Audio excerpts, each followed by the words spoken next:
우리가 계속해서 다윗의 이야기를 쭉 살펴볼 생각입니다. 성경에 등장하는 그의 이야기로 여러분 받지 않으셨으면 좋겠어요. 성경을 진리라고 말하는 건 성경 말씀과 내 삶이 떨어져 있지 않기 때문에 그렇습니다. 성경의 이야기는 얼마든지 나의 삶에서 참이 되기에 우리 사랑하는 성도들이 인생을 낯선 초행길을 걷는 모습으로 살아가는 것이 아니라 성경 말씀이 우리에게 구름기둥 불기둥이기에 말씀이 조명하는 그 길을 따라갈 수 있는, 어찌 보면 내비게이션의 그 뒤를 쫓아갈 수 있는, 그래서 나이가 뭐 얼마 되었든 인생을 살아가는 모습은 굉장히 노련하게 살아가는 우리 모두가 되었으면 좋겠어요. 요 며칠 제가 우리 가족들하고 김연아 선수 뭐 소치 올림픽 뭐 또 밴쿠버 올림픽 메달 따는 장면들을 몇 번을 같이 봤어요. 그때는 몰랐는데 지금 보니까 되게 잘하더라고요. 그때도 알았는데 그때는 잘 몰랐던 것 같아요. 예, 정말 잘하는구나 이런 생각이 들면서 어제도 감탄하며 아내한테 이렇게 얘기했었어요. 야, 어떻게 이 나이에, 되게 젊은 나이잖아요, 어떻게 그 나이에 이렇게 수많은 사람 앞에서 하나 위축됨 없이 자신의 연기를 그렇게 다 보여줄 수 있을까? 어떻게 표정 하나 안 변하고 이렇게 할 수 있을까? 참 굉장한 노련함이 그 안에 있는 것 같더라고요. 예, 우리 한 사람 한 사람 인생을 살아갈 때 누구나 다 처음 겪어보는 나이를 살아가고 있는 거잖아요. 한 번도 두 번 겪어본 나이를 살아가는 사람들이 아니니까. 그렇지만 우리는 말씀을 붙잡고 있기에, 우리가 지도 없이 내비게이션 없이 어디를 간다고 얘기하면 정말 열심히 헤매겠죠. 헤매는 게 특권일지도 모르겠어요. 나 처음 가보는데 어쩌란 말이냐 이럴 수 있겠죠. 그런데 말씀의 내비게이션이 우리 앞에서 좌회전을 하세요. 이럴 때는 우회전 하셔야 되고요, 속도를 지금은 줄이셔야 됩니다 라고 말하는 거 잘 따라가면서 인생을 살아감에 있어서는 한 번도 헤매지 아니하고 바른 목적지를 향해 갈 수 있는 그런 성숙됨과 노련함이 우리 모든 성도에게 있기를 진심으로 축복합니다. 그래요. 다윗의 인생을 살펴볼 건데, 오늘은 다윗의 삶에 있어서 물론 뭐 바세바의 사건도 있겠지만 오늘 이 고백도 나중에 다윗이 일기로 만났을 때 얼굴이 빨개질 만한 그런 본문이라고 생각해요. 오늘 성경에 뭐라고 써 있냐면요, 여호와의 살아계심과 내 생명을 두고 맹세하노니 나와 죽음의 사이는 한 걸음뿐이니라, 이런 말이 있어요. 예. 더 우리의 일상 용어로 바꾸면 나 한 걸음만 더 내디디면 죽을 것 같아, 나 죽을 것 같아 라고 하는, 죽음의 공포에 휩싸여 있는 낯선 다윗의 모습을 발견하게 됩니다. 제 마음속에 다윗은 늘 죽음을 두려워하지 않고 어떤 삶의 순간에도 당당했던 그런 용사였는데, 지금 성경에 보여지는 모습은 그렇게 용사답지 못하고 있어요. 왜 이렇게 그의 눈꺼풀이 심하게 떨리는지, 그의 언어에서 왜 이렇게 부정적이고 죽을 것 같은 어둠의 언어들이 가득한지, 왠지 제 상상에서요, 다윗이 어깨를 쫙 펴고 있는 것이 아니라 어느덧 움츠러들고 무릎이 덜덜덜덜 떨리고 손이 떨리는 것 같은 이런 모습밖에 상상이 안 되더라고요. 다윗에게 진한 어둠이 찾아온 겁니다. 아주 어두운 어둠이 그를 찾아왔고 그를 애워싸고 있어요. 어쩌다가 이런 일이 벌어졌을까요? 성경 보다 보면요, 다윗을 그렇게 어둠에 밀어 넣어뜨린 한 사람의 이름이 등장합니다. 그의 이름은 바로 사울이라고 하는 이름이에요. 사울이라고 하는 사람은 그 당시 왕이었죠. 다윗의 어찌 보면 직속 상관이라고도 표현할 수 있을 거예요. 그런데 그 사울이 다윗을 참 많이 미워합니다. 여러분, 미워해도요, 사울은 그 정도가 좀 지나쳤다고 표현하고 싶은 게 죽일 만큼 싫어했어요. 죽이고 싶다, 저 사람 죽여야 되겠다라고 말할 만큼의 미움, 싫어함, 이게 사울의 눈에 가득합니다. 사무엘상 18장 9절과 11절을 읽어드릴 거예요. 우리 같이 한번 읽어보겠습니다. 시작. 예, 이건 저고요. 잘생겼네요, 사람이. 다시 한번 같이 읽어볼게요. 시작. 그날 후로 사울이 다윗을 주목하였더라. 그가 스스로 이르기를 내가 다윗을 벽에 박으리라 하고 사울이 그 창을 던졌으나 다윗이 그의 앞에서 2번 피하였더라. 아멘. 사울이 다윗을 주목하였대요. 다윗이 움직이는 동선을 사울이 바라보고 있는 거예요. 쭉 바라봅니다. 여러분, 근데 그 눈빛 안에서 어찌 보면 생쥐를 노려보는 뱀의 시선이라고 할까요? 아주 차가운 시선이 다윗을 따라다니는 거예요. 한기가 느껴질 만큼의 차가운 시선. 그러면서 이 사울이 이렇게 중얼거립니다. 내가 다윗을 벽에 박으리라. 내가 다윗을 벽에 박으리라. 여러분, 중얼거리는 말로도 참 무서운데 실제로 2번이나 창을 다윗에게 던져서요, 다윗이 그의 앞에서 2번 피하였다라고 하는 이야기가 성경에 기록되어져 있어요. 왠지 그 눈빛이 보이고요, 그런 중얼거림이 들려요. 누군가 여러분에게 이런 눈빛으로 바라본다면 여러분 어떻겠어요? 소름이 쫙 끼치지 않을까요? 여러분을 향해서 혼잣말인데 그 중얼거림이 들리는 거예요. 내가 저를 벽에 박으리라. 그러더니 정말 창을 만지작거리고 심지어 나를 바라보다가 그 창을 확 던지는 거죠. 여러분, 피하고 싶을 것 같아요. 그런 시선 안 바라보고 싶을 것 같아요. 그의 목소리 안 듣고 싶어서 정말 귀를 막고 싶은 이런 마음이 들지도 모르겠어요. 여러분, 그런데 다윗 입장에서요, 사울을 바라보지 않으면 안 돼요. 언제 창을 던질지 모르거든요. 그 시선을 피할 수가 없더라고요. 그러니까 그 시선 바라볼 때마다 소름이 끼치지만 다윗 역시 사울을 바라볼 수밖에 없고 그의 목소리를 아주 세심하게 들을 수밖에 없어요. 왜? 나를 실제로 죽이려고 하거든요. 여러분, 그 사울이 다윗을 해하려고 하는 그런 몸짓이요, 굉장히 그의 삶 전반에 나타납니다. 사무엘상 18장 17절도 한번 같이 볼게요. 18장 17절입니다. 시작.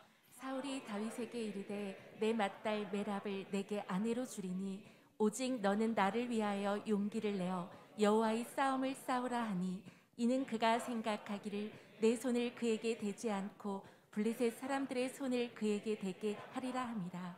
아멘. 사울이 왕인데요, 무무백관을 다 부르고 그 가운데 다윗을 불러내더니 이렇게 말하는 거예요. 오직 너는 나를 위해서 용기를 내어 여호와의 싸움이다. 블레셋과의 싸움에서 너는 나가서 싸우라. 이렇게 말해요. 겉으로 볼 때는 다윗이 군대 장관이니까 너무 당연한 이야기입니다. 당연한 명령이긴 한데요, 그 속마음에 무엇이 담겨져 있느냐, 성경은 이렇게 말하고 있어요. 그가 생각하기를 내 손을 그에게 대지 말고 블레셋 사람들이 손을 그에게 대게 하려 함이라. 이렇게 써 있어요. 그러니까 내 손으로 죽이는 것보다 블레셋 사람들의 손으로 죽이는 게 훨씬 낫지 않을까? 그러니까 평범한 명령문인데 그 안에 뭐가 담겨 있냐면요, 다윗을 노리는 덫이 그 안에 담겨져 있는 거예요. 여러분, 상상해 보세요. 그의 말을 자꾸 해석해야 되는 거예요. 왜? 그 안에 뭔가 바늘이 담겨져 있고 뭔가 그를 쓰러뜨릴 무언가의 함정이 파져 있기 때문에 말을 말대로 들을 수가 없어요. 이런 애매한 관계가 지속되고 있다고요. 사무엘상 18장 29절 19장 1절 말씀 보면 이렇게 써 있습니다. 사울이 다윗을 더욱더욱 두려워하여 평생의 다윗의 대적이 되니라. 여러분, 이 말이 거짓말이 아니었어요. 이제 사울 죽을 때까지 아주 신실하게 다윗의 대적으로서의 삶을 사울이 살아갑니다. 그러면서 이렇게 말해요. 사울이 그의 아들 요나단과 그의 모든 신하에게 다윗을 죽이라 이렇게 말했다는 거예요. 다윗 없이 사람을 불러 모으더니 이렇게 말합니다. 다윗을 죽여라. 이게 나의 뜻이다. 여러분, 최고의 권력자가 다윗의 목을 원하는 거예요. 다윗의 목을 가져오는 자, 내가 큰 상을 내리리라, 그의 지위를 높이리라. 분명히 무언가가 붙었겠죠. 여러분, 사람들 가운데는요, 바른 길이 아니어도 그게 내가 성공하는 길이다 그러면 기꺼이 그 길을 가는 사람들이 있어요. 정치하는 사람들 보세요. 그들이 정말 인생에 대한 정론만을 가지고 인생을 걸어갈까요? 아니, 그렇지 않아요. 수많은 편법들을 사용하고요, 때로는 정말 치사할 만큼의 그런 일들을 막 벌이는 것도 사실이에요. 왜 그렇습니까? 그게 나를 당선시키고 그게 나를 성공시킨다고 생각하면요, 그 사람들은 반듯한 길이 아니라 얼마든지 갈래길을 만들어서도 가려고 한다고요. 그런 사람들이 많아요. 많다고요. 여러분, 사울이 다윗에게 물 한 잔을 주면서 이렇게 말한다고 치자고요. 다윗, 목마르지? 이거 마셔. 여러분, 마실 수 있겠어요? 예, 뭐라고 대답하실 거예요? 뭐 이걸 받아들였을 때 막 손이 떨리지 않겠어요? 사울이 주는 거 쉽게 받아 마시지 못한다고요. 그런데 왕궁에서 분명히 왕 사울의 편에 서 있는 사람들이 많을 텐데, 꼭 사울이 아니어도 또 다른 사람이, 다윗, 되게 맛있는 음식이 있어서 그래, 같이 나눠 먹으려고, 우리 같이 먹지 않을래? 혹은 물을 한 잔 주면서, 다윗, 목이나 좀 축여, 이렇게 말한다고 이야기하면 그거 여러분 받아 마실 수 있겠냐고요. 다윗의 삶이 아주 큰 곤란과 공경에 그가 빠져 있는 거예요. 이런 성경의 이야기가 그치지를 않습니다. 사무엘상 19장 10절, 11절, 15절, 이것도 한번 쭉 읽어볼게요. 시작. 사울이 단창으로 다윗을 벽에 박으려 하였으나 그는 사울의 앞을 피하고 사울의 창은 벽에 박힌지라. 다윗이 그 밤에 도피함에 사울이 전령들을 다윗의 집에 보내어 그를 지키다가 아침에 그를 죽이게 하려 한지라. 사울이 또 전령들을 보내어 다윗을 보라 하며 이르되 그를 침상째 내게로 들고 오라. 내가 그를 죽이리라. 아멘. 다윗이 왕궁에서 있을 때, 어찌 보면 직장이죠. 직장에 있을 때 정말 온 몸에 모든 감각을 곤두세워 가지고 한 걸음 한 걸음, 한 사람 한 사람을 대할 것 같아요. 여러분, 그럼 그렇게 곤두선 신경으로 인생을 살면 얼마나 피곤하겠냐고요. 그러면 어디 와서는, 자기 집에 와서는 그래도 좀 쉬어야 될 거 아닙니까? 편안히 누워서 잠자야 될 거 아니에요. 집에서만큼은 곤두섰던 신경들 다 내려놓고 그냥 아내와 또 집에서만큼은 음식 편하게 먹고 잘 때 좀 편하게 자고 이래야 될 것 같은데, 여러분, 사울이 그 손을 어디까지 대고 있냐면요, 집에까지 대고 있어요. 이렇게 말합니다. 전령들을 다윗의 집에 보내어 그를 지키다가 아침에 그를 죽이게 하니라. 여러분, 다윗이 언제 잠드나 바라보는 시각이 문 밖에 있는 거예요. 어느 순간 다가와서 그를 죽일지 모르는. 그리고 또 이렇게 말합니다. 전령을 보내 다윗을 보라 하며 이르되 그를 침상째 내게로 들고 오라. 내가 그를 죽이리라. 이렇게 써 있어요. 침상째 들고 오라는 거예요. 어느 또 다윗이 정말 몇 날 며칠을 제대로 잠을 못 자다가 어느 순간 딱 끊어지듯 잠잘 때가 있겠죠. 여러분, 그러면 골아 떨어지면 침상째 들고 와라. 내가 웃으며 그를 죽여버릴 거다. 이렇게 말하고 있어요. 그 다윗은 직장에서도 집에서도 한순간도 그의 신경이 쉬지 못하고 있어요. 곤두서 있는 채 죽음의 위기 앞에 그가 그렇게 달달달달 떨고 있는 거예요. 여러분, 솔직히 어떤 사람은요, 나와 사망의 사이는 한 걸음뿐이다 이렇게 말하면, 그게 기름 부음 받은 다윗이 할 말이냐고. 아니, 어떻게 다윗이 그런 말을 해? 다윗 너무 못됐다, 이렇게 표현할 사람이 있을 수도 있을 거예요. 다윗을 목사라고 얘기할까요? 목사님 어떻게 그런 말을 해요? 죽을 것 같다니. 사망과의 한 걸음밖에 안 남았다니. 목사님 은혜 안 되게 어떻게 그런 말을 해요? 권사님 어떻게 그런 말을 해요? 목자님 어떻게 그런 말을 해요? 인생이 좀 힘들 수도 있는 거지. 잘 이겨내야지. 왜 이렇게 나약한 소리를 하고 그래요? 여러분, 그런데 생각보다 다윗을 비난하기가 쉽지가 않아요. 우리에게 그런 일 생긴다고 생각해 보세요.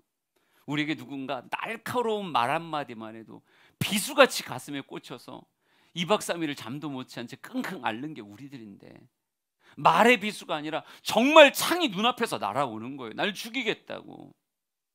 다윗이 두려움에 쌓여서 벌벌벌벌 떠는 걸 누가 다윗 너 똑바로 못하는 거야 이렇게 말할 수 있겠냐고요. 여러분, 이게 고난의 힘이에요. 우리가 고난을 원하잖아요. 언제 다윗이 사울을 원했어요? 원한 적 없어요. 그런데 사울이 자기의 가장 가까이서 권력을 가진 자로 나타나서 내 인생을 마음껏 흔들어대는 거예요. 이리 흔들고 저리 흔들고 정말 사망의 어둠의 그림자를 내 인생 잔뜩 들이우는 거예요.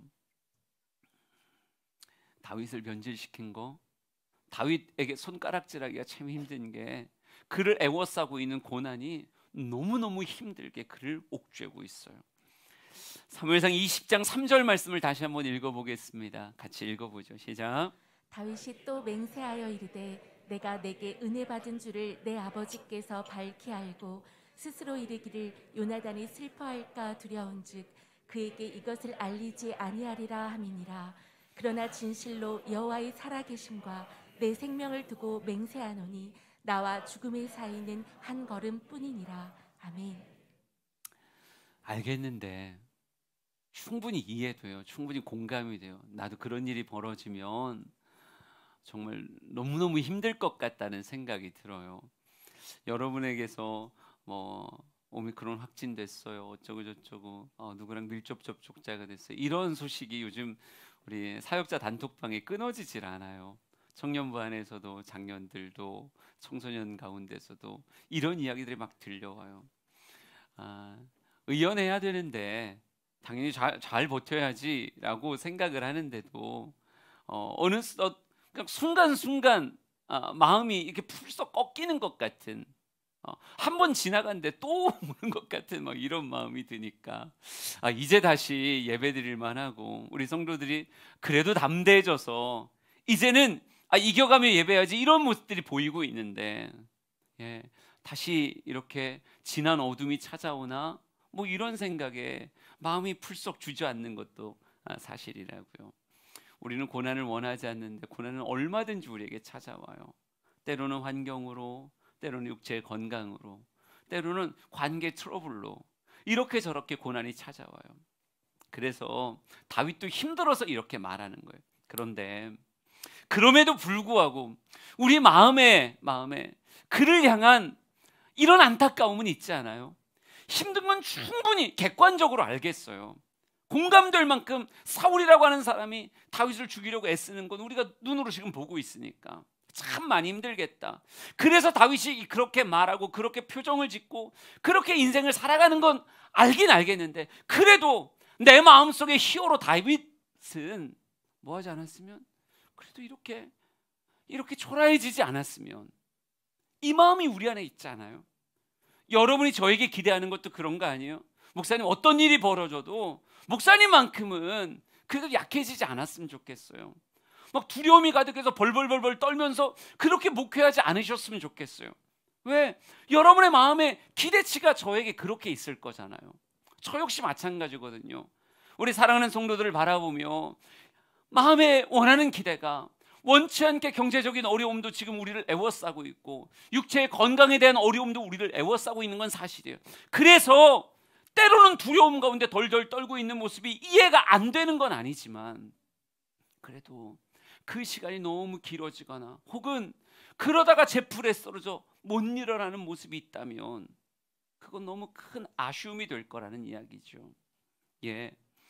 어느샌가 다윗이 벌거숭이가 되어 있는 모습처럼 느껴지더라고요. 고난이 그만큼의 힘을 가진 건 잘 알고 있지만 하지만 나의 영웅 다윗이 그런 모습을 보이는 건 보고 싶지 않은 거예요. 그의 마음이 이렇게 무너져서 그의 입술에 사망의 언어가 가득한 건 그런 고백은 듣고 싶지 않은 거예요. 지지 않았으면, 이겨냈으면, 멋지게 승리했으면 하는 그런 마음이 있다고요. 다윗이 다시 일어났으면 좋겠는데 성경을 보면서 다윗이 놓치고 있는 것, 그는 지금 자기의 쓰러짐을 당연시 여기고 있지만 그가 놓치고 있는 것 하나 그에게 알려주고 싶은 그런 마음이 있었어요. 우리가 방금 사무엘상 20장 3절을 읽었는데 한번 다시 한번 보여주세요. 20장 3절 맨 밑에 요나단에게 다윗이 아버지가 안 그럴 거야. 아니요, 당신 요나단이 지금 착각하고 있는 거예요. 사울의 눈빛은 정말 그래요 라고 말하며 확신 있게 이렇게 말합니다. 그러나 진실로 여호와의 살아계심과 내 생명을 두고 맹세하노니 나와 죽음의 사이는 한 걸음뿐이니라 이렇게 말하고 있어요. 이 한 줄 안에 여러분 다윗이 놓치고 있는 것이 있다라고 말하고 싶어요. 그는 지금 그의 마지막 문장의 강조점이 어디에 있냐면요, 나와 죽음의 사이는 한 걸음뿐이다. 나 진짜 죽을 것 같아. 이거에 그의 방점이 찍혀져 있어요. 이게 자기가 지금 말하고 싶은 거예요. 근데 이걸 말하려고 여러분 오랜 시간 신앙생활하다 보면 입에 붙은 관용적인 표현들이 있어요. 그렇죠? 신앙생활을 오래 하다 보면 목사는요 아무 말을 해도 약간 은혜롭게 들려요. 왜 그러냐면 언어에 붙은 이 관용 구절들이 그냥 보편적으로 은혜 받기에 충만한 말들. 워낙 설교를 많이 하다 보니까 그렇겠죠. 그럴 때가 있는데 다윗도 신실하게 신앙생활했던 사람이기에 지금 그가 말하고 싶은 건 이거였어요. 나와 사망의 사이는 한 걸음이다. 이걸 강조하기 위한 나 진짜야. 이 표현을 뭐라고 했느냐?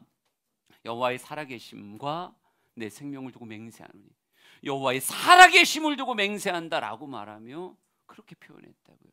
그런데 다윗 두려워하는 것도 내가 이해가 되는데 어둠 속에 휩싸여 있는 거 내가 이해가 되는데 그런 다윗 지금 뻔한 해답 하나를 놓치고 있기에 그 어두움이 당신을 잠식해버린 거예요. 어두울 수는 있지만 어둠이 그의 몸 안으로, 그의 영 안으로, 그의 삶 안으로 들어오는 건 막아야 되는데 여러분 살아있음이라고 하는 건 뭐냐면요, 전 물고기 보면서 그런 생각이에요. 바다의 물고기가 어찌 보면 그 짠물에서 그냥 헤엄치고 인생 살아가고 있는 거잖아요. 그래서 바닷물에 있는 물고기 딱 건져가지고 회를 칠까요? 회를 쳐서 드셔보세요. 짜요? 기가 막힌 거 안 짜죠. 예. 소스가 필요한가? 뭐 초장이라도 필요한가? 아무런 짠맛을 느낄 수가 없어요. 여러분 그런데 여러분도 영광 굴비나 뭐 이런 거 드셔보셨을 거잖아요.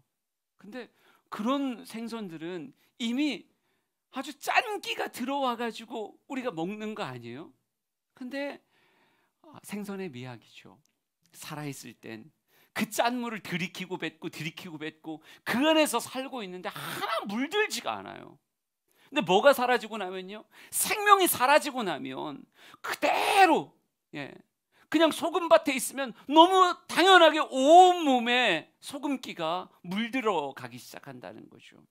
여러분 우리가 어두움을 선택사항이 아니에요. 우리가 어두움과 빛을 선택할 수 있는 게 아니에요. 우리의 환경을 선택할 수 있는 사람, 여러분 그 정도의 능력자가 이 가운데 있을까요? 아니요. 우린 주어진 삶을 살아가는 거예요. 주어진 삶이 진한 어두움으로 다윗을 애워싸고 있는 건 알지만 다윗이 물들진 않았어야 되는데 지금 어느덧 물들어 버렸다는 거죠. 왜 그런가? 여러분 그의 고백 안에 놓치고 있는 부분 때문에 난 그렇다고 생각해요.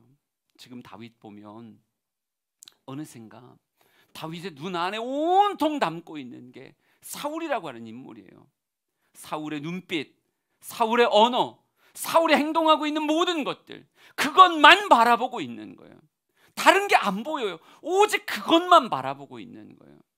그러니까 어느덧 무릎이 덜덜덜 떨리는 거고, 그의 손끝이 떨리는 거고, 그의 눈꺼풀이 파르르 떨리는 거고, 그의 입술에서 난 이제 죽을 것 같아, 난 내일을 기약할 수 없어, 죽을 것 같아, 이런 말들이 계속 뱉어지는 것이 아닐까. 그럼 그것만 바라보면 안 되는데 그의 인생에 놓치고 있는 게 뭡니까? 그가 표현했듯 여호와의 살아계심, 하나님이 살아계신데, 하나님이 그와 함께 하시는데 이걸 놓치고 있다는 거죠. 여러분 분명한 건요, 하나님은 그와 함께하고 계시다는 거예요. 사무엘상 18장 12절 말씀을 같이 읽어보겠습니다. 18장 12절 시작. 여호와께서 사울을 떠나 다윗과 함께 계심으로 사울이 그를 두려워한지라. 아멘. 여러분 솔직히 사울의 눈빛이 변한 이유가 뭡니까? 그렇게 목소리를 높이고 있는 이유가 뭡니까? 하나님이 나에게서 떠나 다윗과 함께 한다는 것 안에서 느끼는 시기심 때문에 그러는 거예요. 하나님이 다윗의 편에 있다, 다윗과 함께하고 있다는 것 때문에 지금 사울이 광분하고 있는 거거든요. 여러분 하나님이 함께 하시면 계속됩니다. 사무엘상 18장 14절 28절 이 두 절의 말씀도 읽어볼게요. 시작. 다윗이 그의 모든 일을 지혜롭게 행하니라. 여호와께서 그와 함께 계시니라. 여호와께서 다윗과 함께 계심을 사울이 보고 알았고 사울의 딸 미갈도 그를 사랑함으로. 아멘. 다윗의 삶에 계속 붙어다니는 표현이 무엇인 줄 아세요? 하나님께서 그와 함께 계시니라, 여호와께서 그와 함께 계시니라. 여러분, 왕궁에 있을 때에도, 사망의 음침한 골짜기를 겪고 있을 때에도 하나님을 한 번도 다윗을 떠나지 않은 채 여호와의 살아계심이 무엇으로써 함께 하시는 임마누엘로 다윗의 인생에 같이 걷고 계시다라고 하는 거예요. 여러분, 다윗이 그걸 놓치고 있어요. 어느 순간 경주마가 돼버렸더라고요. 우리 경주마들은 눈 옆에 이렇게 검은색 안대같이 이렇게 대놓죠. 예, 다른 거 못 보도록, 오직 결승선만 보고 달리도록 그의 눈을 일부러 가린다고, 시야를 일부러 좁게 해요. 그런데 다윗이 지금 그러면 안 되는데 경주마가 된 것 같이 그의 시선이 아주 좁아져서 오직 누구만 그 앞에 세웠는가? 사울만 그 앞에 세워놓은 채 미친 듯이 달려가고 있는 인생을 성경이 보여주고 있는 것 같아요.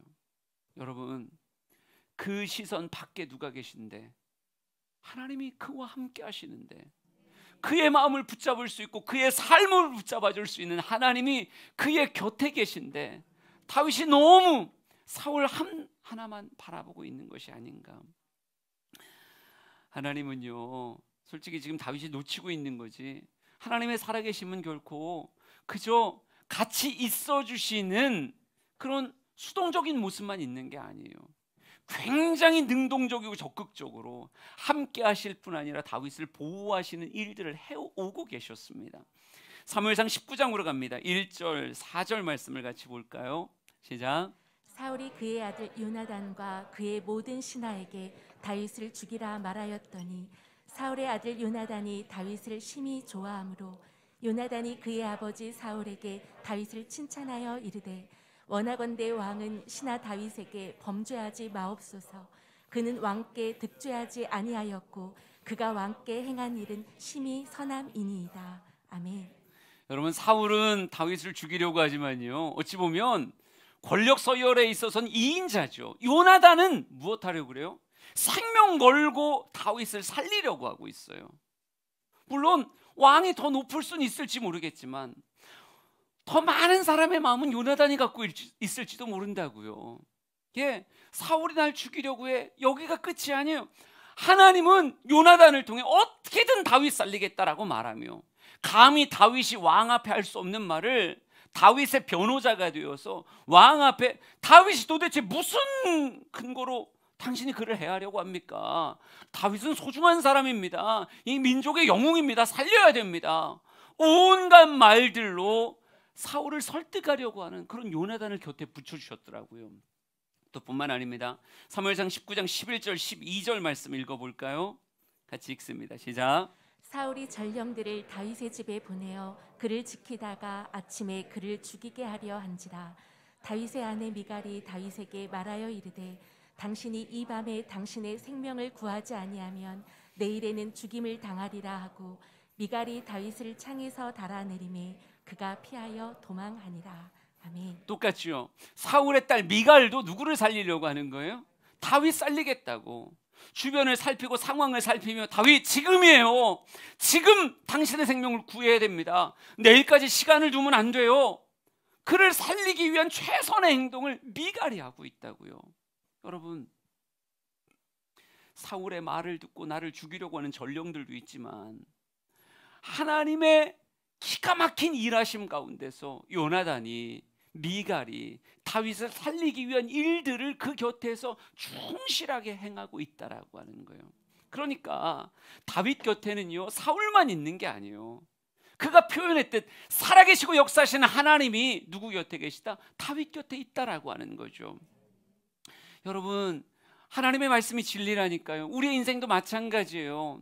우리가 육신의 눈을 들어봤을 땐 사울이 더 크게 보일지 모르겠어요.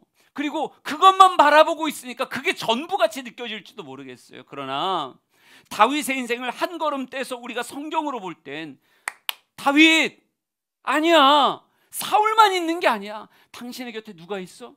당신을 기름 부음의 약속을 이루고자 당신을 어떤 방법으로든 살리려고 하는 하나님이 너와 함께 있어. 여러분, 우리 너무 선명하게 보이는 거 아닙니까? 우리 인생도 마찬가지라니까요. 지금은 경제적인 위기만 보이고, 지금은 육체의 아픔만 보이고, 지금은 누군가의 트러블만 보이고, 아, 너무 어두운 밤이야. 너무 괴로워. 새벽은 오지 않을 것 같아. 이 터널은 끝나지 않을 것 같아. 그건 한 면만 보고 있는 여러분의 좁아진 시각이지, 실제는요, 하나님 여러분 곁을 떠난 적이 없다고요.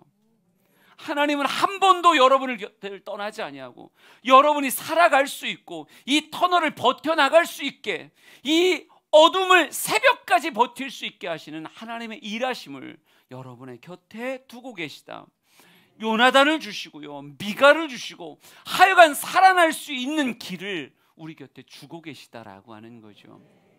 그러기에 우리 사랑하는 성도들에게 이 어둠을 이겨내려면 시선이 바뀌어야 된다라고 말하고 싶어요. 계속 바람과 풍랑을 바라보면 베드로도 물속에 빠져들어가는 거예요. 누구를 바라봐야 걸을 수 있는가? 나에게 찾아오시는 예수 그리스도, 그분을 바라봐야 물 위를 걷듯 그렇게 인생을 살아갈 수 있는 거예요. 다윗이 나와 사망은 한 걸음뿐입니다 이렇게 말하지 않고 넉넉히 이겨낼 거예요. 나 주님과 함께하기에 넉넉히 이겨낼 거예요. 여러분, 이렇게 말하려면 시선의 전환이 있어야 된다는 거예요. 우리 육의 눈만 뜨고 살지 말고요, 영의 눈을 뜨고 살자고요. 하나님 어디 계십니까? 내 안에도 계시고 내 옆에도 계시고 내 좌우 옆에 주님은 나와 함께 하시며 나를 이 어둠에 지지 않게 하실 풍성한 은혜를 지금도 공급하고 계시다고요. 하나님이 나를 붙잡고 계시고 하나님은 다짐하세요. 내가 절대로 너를 빼앗기지 않을 것이다. 사랑하는 주님이요, 여러분을 지키고 계십니다. 그러기에 우리 사랑하는 성도들이 육신의 눈만이 아니라 영의 눈을 뜨고 살기 위해서, 특별히 우리의 시선이 좁아질 때가 어둠의 때인데 어둠의 때에 시선 좁아지지 않고 신앙의 눈으로 멋지게 이겨내기 위해서 여러분에게 이 말을 전하고 싶어요.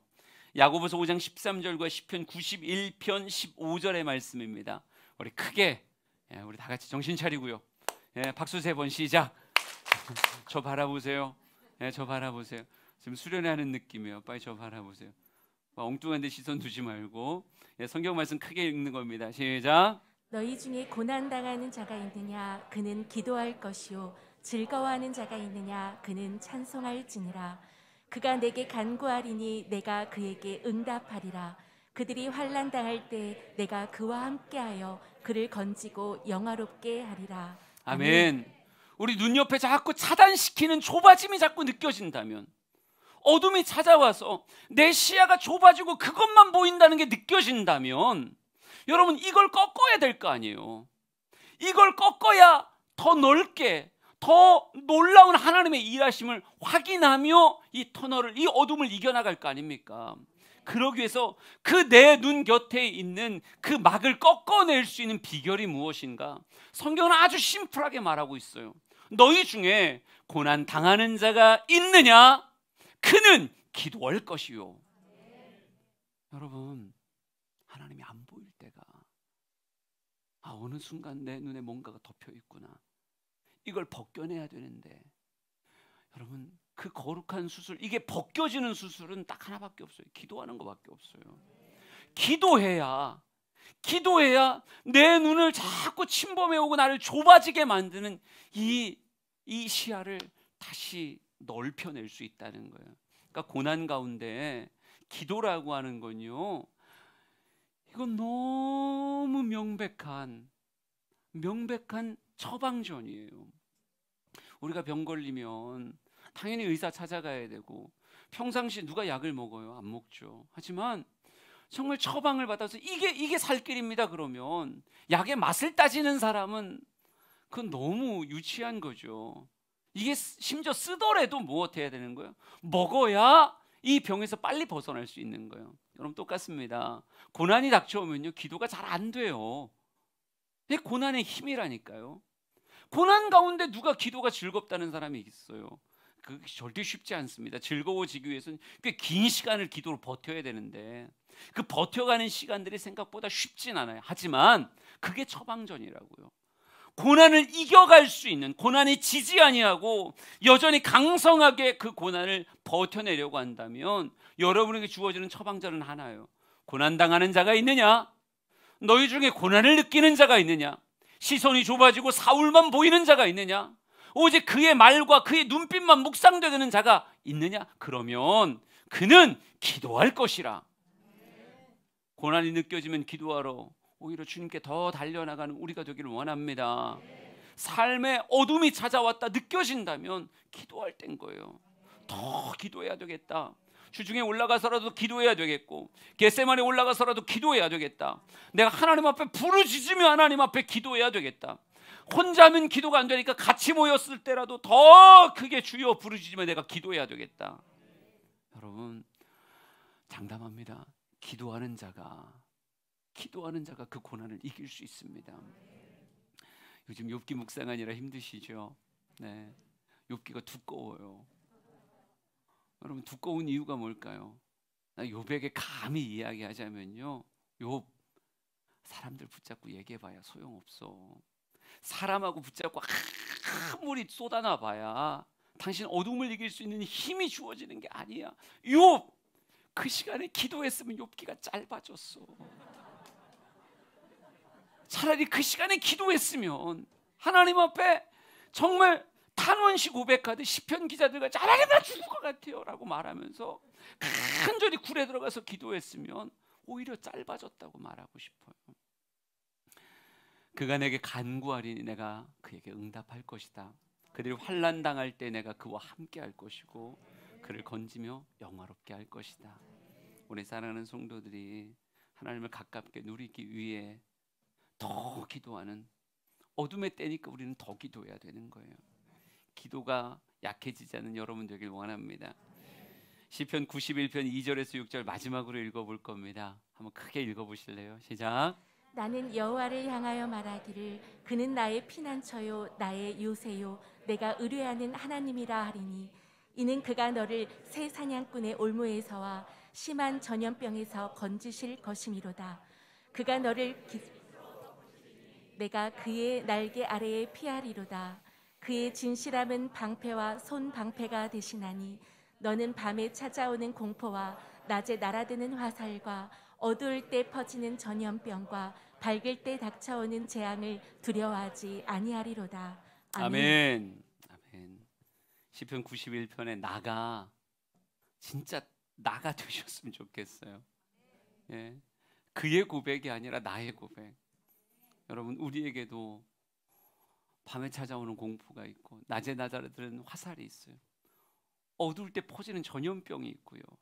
밝을 때 닥쳐오는 재앙이 있다고요. 근데 이거 두려워하지 않으려면 뭐라고 얘기해요? 그는 나의 피난처요, 나의 요새요, 내가 의뢰하는 하나님이다. 이 고백할 수 있어야 돼요. 일부 예배 때도 한번 시켰더니 좋더라고요. 우리 다시 한번 시편 91편을 읽을 거예요. 그런데 저도 마이크 끌 테니까 여러분의 목소리가 여러분의 귀에 들리게 읽는 거예요.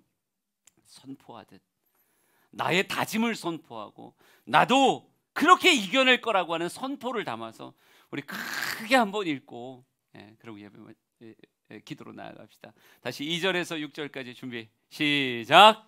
나는 여호와를 향하여 말하기를 그는 나의 피난처요 나의 요새요 내가 의뢰하는 하나님이라 하리니 이는 그가 너를 새 사냥꾼의 올무에서와 심한 전염병에서 건지실 것이미로다.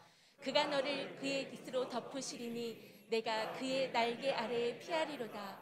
그의 진실함은 방패와 손 방패가 되시나니 너는 밤에 찾아오는 공포와 낮에 날아드는 화살과 어두울 때 퍼지는 전염병과 밝을 때 닥쳐오는 재앙을 두려워하지 아니하리로다. 아멘. 아멘이십니까? 아멘이십니까? 하나님이 우리와 함께 하십니다. 하나님이 우리를 지키십니다. 어두움 가운데서 하나님이 우리의 빛이 되어 주십니다. 넉넉히 이길 것입니다. 이 터널은 끝이 있을 것입니다. 새벽 앞에 어둠은 무너지게 될 것입니다. 하나님은 여러분의 삶을 승리하게 만드실 것입니다. 주님을 바라봅시다. 엉뚱한 거 바라보지 말고 주님 바라보며 이겨나가는 우리 모든 성도 되길 진심으로 축복합니다. 우리 찬양으로 고백합니다.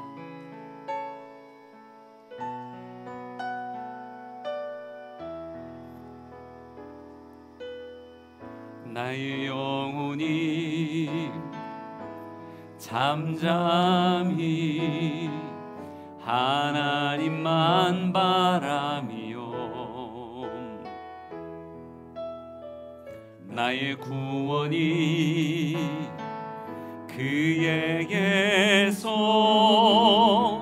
나는 도다. 나의 영혼아 잠잠히 하나님만 바라라. 나의 소망이 저에게서 나는 도다. 오직 주만이 나의 반석, 나의 구원이시니.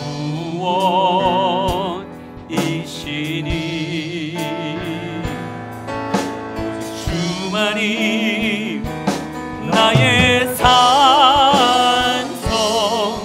내가 요동치 아니하리. 오직 주만이 나의 반석, 나의 구원이시니.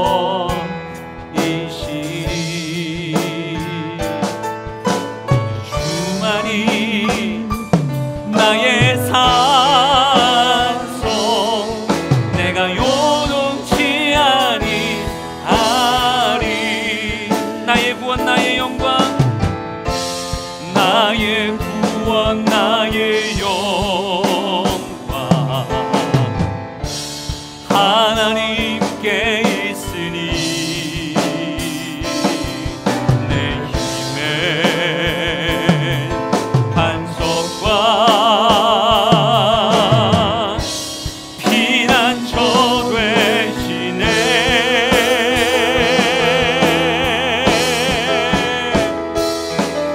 오직 주만이 나의 반석, 나의 구원이시니.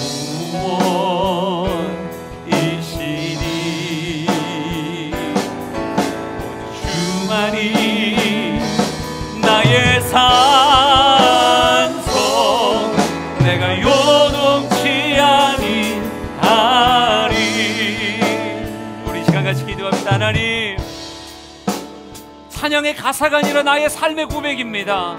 하나님은 나의 반석이십니다. 나의 구원이십니다. 나의 산성이시며 나의 피난처이십니다. 고난 중에 있는 자가 있느냐? 저는 기도할 것이니라. 주님을 부르다 다시 회복하게 하시옵소서. 주님의 곁에 계심을 알게 하여 주시옵소서. 우리 주여 한번 부르짖고 같이 기도합시다. 주여, 하나님, 주님의 이름을 부를 수 있어서 행복합니다. 주님의 이름을 부를 수 있어서 행복합니다. 하나님, 주님이 내 곁에 계심을 믿사오니 주님 붙잡고 이겨내게 하소서. 주님 붙잡고 승리하게 하소서. 주님을 붙잡고 이겨내게 하시옵소서. 주여, 주님 붙잡고 승리하는 인생 되길 원합니다. 주님 붙잡고 승리하는 인생 되길 원합니다. 하나님의 은혜, 하나님의 복을 누리게 하여 주시옵소서. 넉넉히 이겨내게 하소서. 이 어둠을 넉넉히 이겨내게 하시옵소서. 이 위기를 넉넉히 이겨내게 하여 주시옵소서. 나와 사망의 사이가 한 걸음이 아니라 새 소망의 거리가 한 걸음인 것을 알게 하여 주시고 생명의 걸음을 걸어갈 수 있는 모두가 되게 하여 주시옵소서. 주여, 기도하게 하시니 감사합니다. 어둠에 지지 않기 위해 기도하게 하시니 감사합니다. 이들의 기도를 들으소서. 이 고백에 화답하소서. 이 고백에 응답하소서. 오 주님 감사합니다. 오 주님 감사합니다. 주님이 나의 산성이십니다. 내가 요동치 아니하리.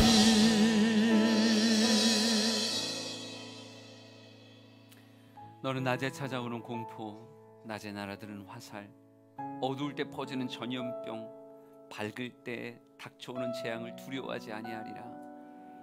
하나님이 계시기에 두렵지 않습니다. 나를 사랑하시며 내 곁에 계시는 주님이 계시기에 나의 피난처, 나의 요새가 되시는, 내가 의뢰할 수 있는 주님이 계시기에 두렵지 않습니다. 우리 사랑하는 성도들이 또 한 번 기도하며 이겨내게 하옵소서. 이 어려움 기도하며 또 한 번 버텨내게 하시옵소서. 아름다운 간증이 세워질 것을 믿사오니 우리 사랑하는 성도의 삶에 하나님의 일하심이 가득한 그 거룩한 삶 되게 하옵소서. 이제는 예수 그리스도의 은혜와 하나님 아버지 크신 사랑하심과 성령님의 감화 감동하심이 주 앞에 예배하는 모든 예배자들 머리 위에 영원토록 함께 하시길 간절히 축원하옵나이다. 아멘.